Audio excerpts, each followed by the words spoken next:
Hello everybody, I'm Peter Golo and this is my lovely assistant Crystal. Hi everybody, and for today we are reviewing Chapter 3 of Rwby Volume 5. And with that said, let's get on into this review.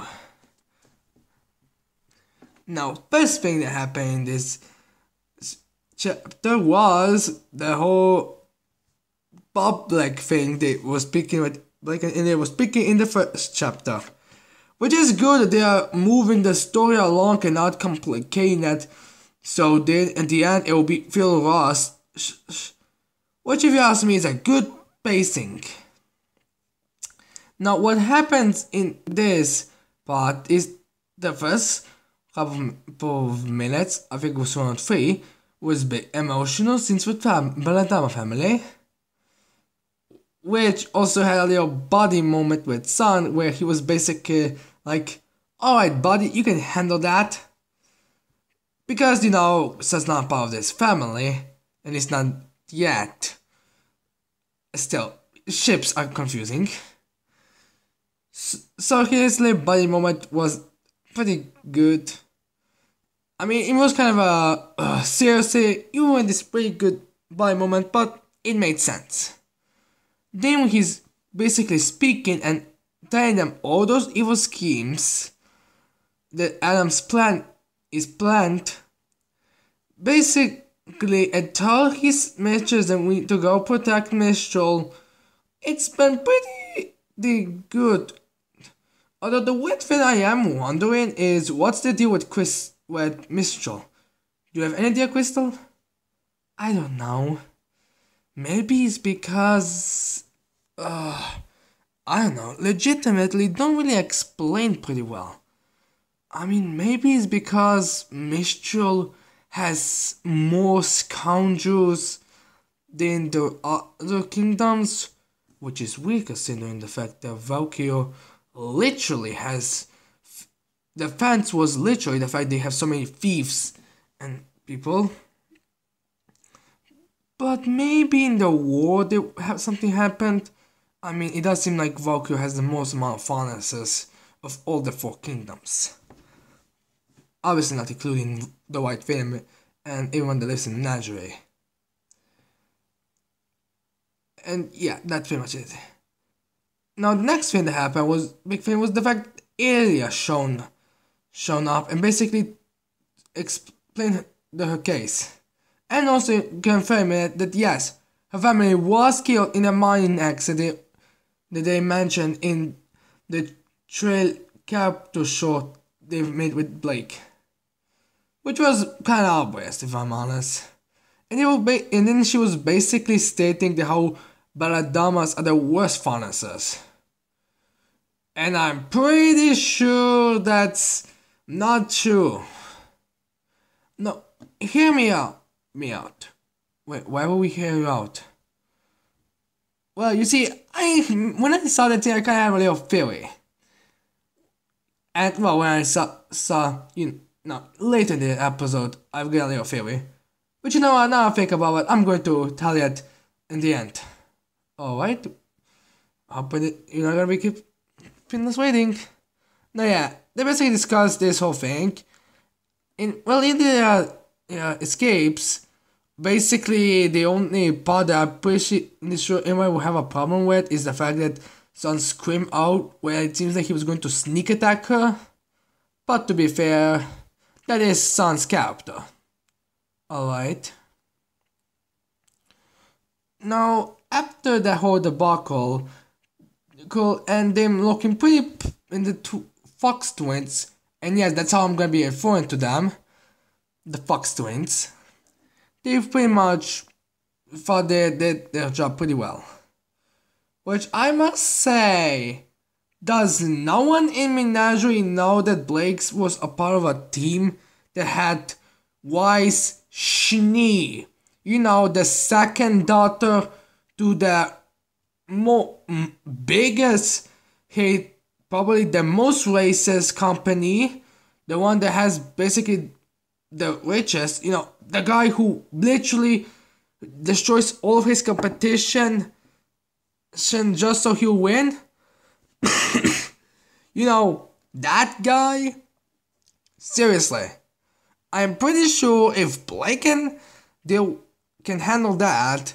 I remember she wasn't under arrest then, even though she was part of the right thing. And also somehow what but dumb as the worst parts. I'm pretty sure there are some other families that also do the same thing. I mean seriously. San is literally with them. And also there's something weird thing I've noticed. Is no one of them aware of the fact the white fin is being helped by humans? I mean, until Tyrion, except Tyrion, I don't think there's any other faunus that's actually helping them. Well, at least not yet. Again, I'm gonna discuss my theory later. I'm alright. Now, the next part of this story was basically wise. Wait, wouldn't that make more sense to be the ending? Yeah, that's true, it would make more sense, Crystal, but I decided to go with her because I prefer this part other than the Rwby part. Oh, so is that why you said you were gonna make it in the ending? Yes. I'm sorry about that. And what basically happens is that she finds out that the whole closing portals thing, basically getting the idea of that, getting introduced to them, to the maiden, basically all that. Which was pretty good and saying us the whole thing. Although I must ask them one question that. And what is that? How would they expect if they're gonna learn that fact? I am pretty sure the butler, sorry I can't remember his name, will tell Winter or somehow try. So, would that technically mean that she'll stay calm? Hell, isn't actually technically worse the fact that she's in Atlas? I mean, there she can get a fucking Iron Mac and all that. So yeah, I consider that kind of a bigger problem. And although I get the whole idea because in the Wise character show they basically stated that she's not gonna be alone, they kinda hint at that. But still, has no one ever thought of that? Are you weird? For that, seriously, that's a kind of big problem, but alright. Let's go to the next one. Wait, before we go, I should probably know something. Why did they had why just have her arms tied together like that? I mean, I know she's supposed to escape, but wouldn't it be better for her to, have her arms behind and tight? I mean, that way, she wouldn't be harder for her to make glyphs. I mean, don't tell me they aren't aware of that. Are they? I don't know. I mean, only Raven was able to recognize the fact that she's a Schnee, so yeah. Or also, we should probably address the whole idea of the pilot die. Too bad they never gave him a name so we could make his death a little more awesome. Let's just call him Han Solo because that's basically what he was. Yes. Poor Han Solo. Well, considering the fact that this thing was already dead like a billion times, let's just get into the final part. Alright? Now to my least favorite part was the Oscar part. In this part we basically find out that what they're gonna basically be doing. Crow is basically going to be collecting huntsmen because again they don't own every single huntsman, they just own the one they decide to serve them. Which I am wondering how they convince them. And what kind of a list they're gonna make. It's gonna be a long one, it's gonna be a short one, I really wonder. Because Corey is pretty smart when it comes to this type of stuff. And yeah, that's it. And that's pretty much it for that. And the fact that Ospen's gonna be training them. Crystal, let me introduce just what they are offering. What specific is gonna be training them? Yes, don't you mean the shouldn't they hold explanation? No, I'll address that later. Alright. So what Oscar basically states is that Jean needs to train to get unlock his semblance, and Rwby needs to fight more hand-to-hand combat. Even though that's literally multiple flaws. I'm gonna be saying them. First one, that thing is only helpful against the forces, human forces. Which even that you had to be skeptical because remember, Tyrion fights more like a Grim than a human.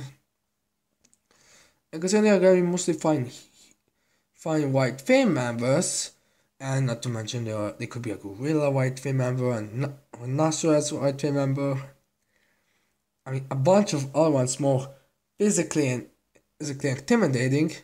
That won't really help. Also, is it just me or doesn't Rwby really look like someone who'd be used in a hand-to-hand combat? I mean, just think about it. Rwby is a person that's never really had to rely on strength because of her semblance. I mean, her speed is more than good enough to able to come up with her lack of upper body strength. And throughout the show, she never really seemed like she can really hold that thing like it completely, like how someone like Hazel would. She was using the wind, she was using the speed, so it would be easier to weight that. And her style did seem more like speed based than anything else. So wouldn't it make a lot more sense for her to be, teaching how to maneuver around people so she'll be easily able to get that, or help her learn how to use some other equipment? I mean, it's basically like that. I mean, if she fought someone like let's say, who is a Grim who would be useful? Let's say, that nuclear Grim. What? I mean, she can block 3 of his direct attacks, but then fell because, her arms aren't really made to take damage. So, and since she's not totally built, and since she wasn't really that specifically trying to learn all that, it's completely unreasonable. It doesn't make any sense. So why did they try to teach her hand-to-hand combat when in reality they should be teaching her how to, get her weapon faster, or other ways like Flash does something.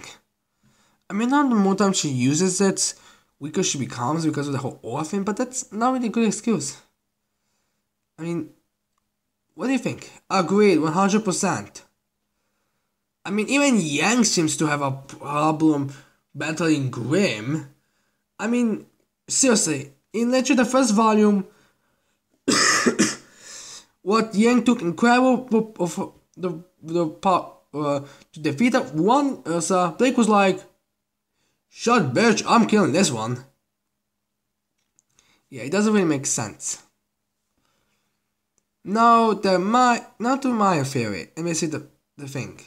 Also, we find out the fact that Lionheart's been not really help doing his orders right for a long time. So yeah, that also something, but not really that much important.